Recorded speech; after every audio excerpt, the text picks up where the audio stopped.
Good morning, ladies and gentlemen. Look, this is Eddie Marcus here again, and I'm here because I just got to talk to you. I've spent many years trying to liberate you from this mindset, this psychology that we've had. I guess what I want to really say, stomped into our minds so that we can live. I want to see every last one of you.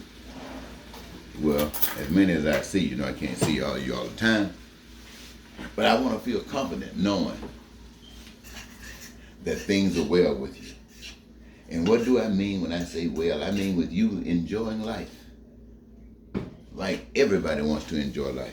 Every last one of us. And for some strange reason, that's important to me. We say in America, you can do anything you want to do. You can become a billionaire. Well, let me tell you something. I don't give a stink about a billionaire any more than I give for a person that's on the street with a begging sign. And if either one of them need my support, I'm drawn toward the one with the begging sign. But I'm not leaving the one that's a billionaire. Why? Because every last one of us matter. And we need each other, for us, all of us together, to enjoy the best that life has to offer. Now, I believe in democracy. I believe in the democratic process to this extent, that the majority rule. I believe everybody has a voice. And sometimes what you might want, it might not necessarily hurt against someone else, but it doesn't do anything to champion the obvious causes. And so sometimes it's not that important that everything got to be going on at the same time, but nothing is ever going on that's causing some pain and suffering to others. Not by our approval. Not by our approval at all. So what I'm basically trying to say, ladies and gentlemen, is this. I want to just tell you, since you don't want to admit it. I'm cooking my little breakfast this morning, too. I got some, supposedly some chicken in the sea and some rice. Mm-hmm. See, the thing of it is this, ladies and gentlemen, is that all of the systems, all of the governments of the world are anti-love. Every last one of them. There's only one that's built of love. And it has been corrupted. It has been corrupted. One. And my job is to be able to explain to you what's going on. Now, the reason that you want to reject conversations like the one I bring, while deep down in your spirit, deep down in your heart, you know everything I'm saying is exactly true. But you also know what happens to people who walk in truth. It's one thing to know the truth. It's another thing to walk in the truth. In recorded history, throughout recorded history, we have evidence that those who have walked according to truth have been murdered. They have been killed. They have been assassinated. Why? Because we're living in a world. We are living in a world that rejects these kinds of people. You know that. That's why you don't stand up. All of our leaders, so-called leaders, they stand up to a certain extent and give them lip service. And they will give walking services, marching around services, but they're never going to commit those services that will demand change, because the system does not play that. Now, many of you might say, well, why is it that a system that's set up by God, violated by those who want to disrespect God, have the opportunity to continue to operate without impunity? And to that I would say to you, ladies and gentlemen, because whether it exists or not is dependent upon we the people. We the people give life to God's way. We the people give life to the anti-God way. On earth, we will never see any of it unless the power of the people. However, every now and then, the lover will touch somebody. I don't know. I think what is actually happening is that the word is out there, the spirit is out there, it's always out there. It is the ones that can tune into it, who can receive it, And most people can't receive it because God wouldn't have a message that I may touch Eddie Marcus. Yes, he would.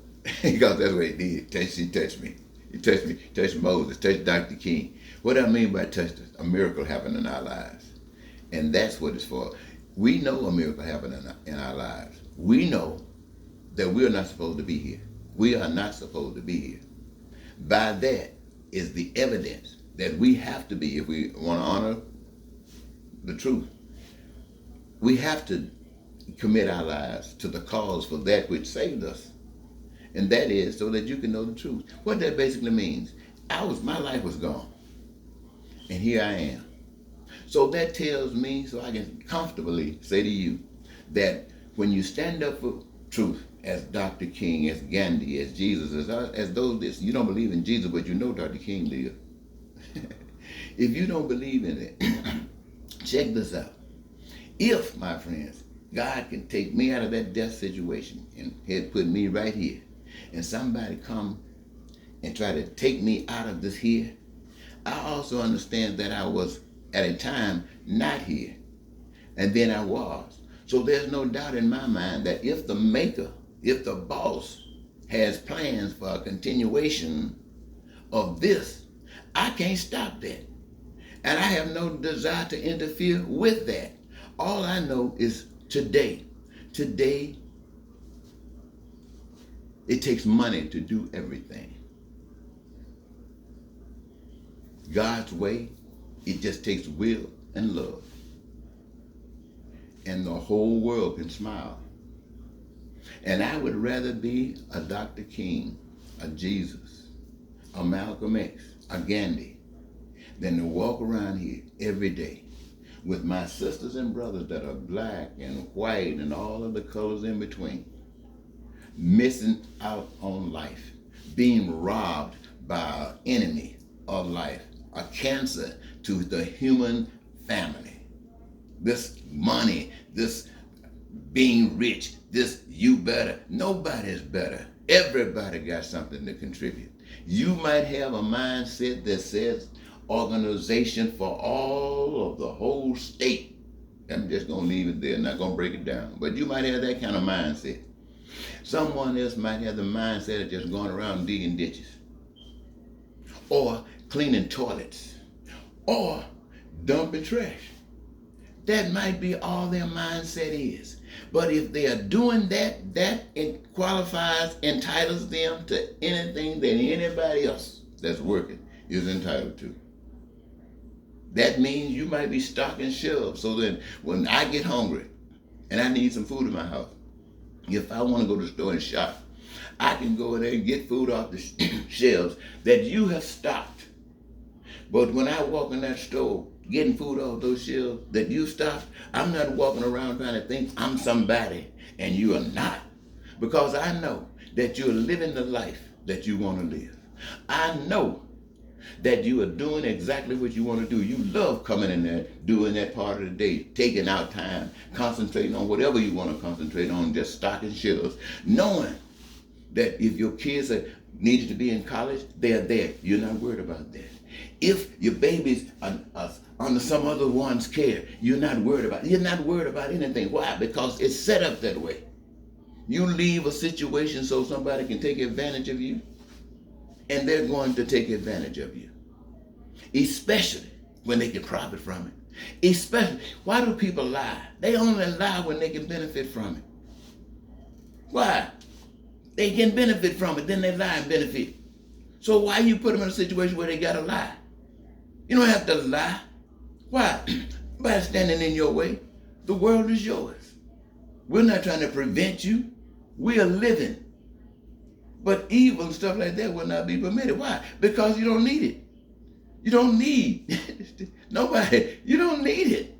No, the only one that needs that is someone that's trying to take advantage. Someone that's trying to exploit. They're the ones that needs to lie. They're the ones that needs to cheat. They're the ones that needs to steal. Now, some people say, is that everybody's point of view? No. Some do it out of greed. These are the ones I just got to explaining, doing it out of greed. Others do it for survival. What has happened? The greed has taken what was theirs, and now they're trying to survive. And you got laws to get them and arrest them and put them in jail for trying to survive after you have stolen from them. Come on, ladies and gentlemen, let us wake up. I know this is an easy morning. This is real easy. And I got to get back to my cooking. But I just want to thank you so very much for giving me this your time. I just wanted to share with you. Maybe you get something out of this. Maybe you don't. It was just me getting a chance to talk to my family this morning. Because you're my family whether you like it or not. Goodbye.